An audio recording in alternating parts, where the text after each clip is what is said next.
जो कल तक कमलनाथ के मंच पे थी, तस्वीर भी साफ कर रही थी और ये कह रही थी कि वो कांग्रेस की हो चुकी क्योंकि कांग्रेस में शामिल हो गई हैं।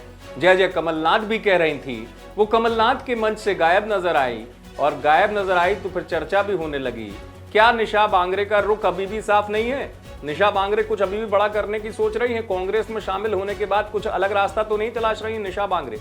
मैं बात कर रहा हूं डिप्टी कलेक्टर पद से इस्तीफा देकर मध्य प्रदेश में सुर्खियों में आई निशा बांगरे की, जिनके इस्तीफा मंजूर होने में काफी समय लगा। ऐसा समय लगा कि कांग्रेस को आमला का टिकट देने में भी समय लगा।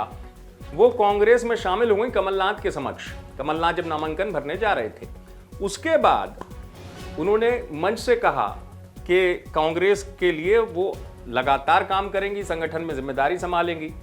होता यह है कि कमलनाथ भी कह देते हैं उसी मंच से कि निशा बांगरे जरूरी नहीं कि चुनाव लड़े।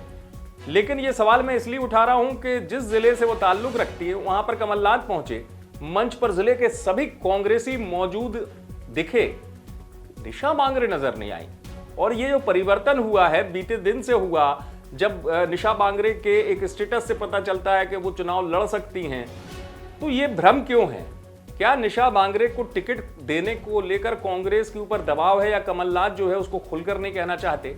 या ये भी स्थिति है कि कमलनाथ जो है, जिन कांग्रेस प्रत्याशी मनोज मालवीय को टिकट दिया, उनके करीबी हैं, उनका टिकट काटना नहीं चाहते? जो भी बात हो भाई, वो कांग्रेस के अंदर की रणनीति है, कमलनाथ का अपना निर्णय हो सकता है। लेकिन निशा बांगरे का निर्णय क्या होगा भाई, इस पर तो अब सस्पेंस बन गया है।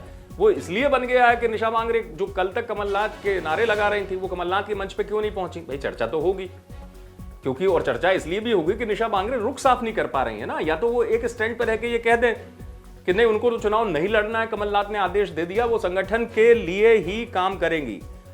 जिस तरीके से घटनाक्रम बढ़ा है और घटनाक्रम में निशा बांगरे आश्वस्त नजर आई कि नहीं नहीं, हो सकता है दिल्ली से कुछ फैसला हो जाए, आलाकमान एक बार फिर विचार करे आमला सीट पर और निशा बांगरे को टिकट मिल जाए।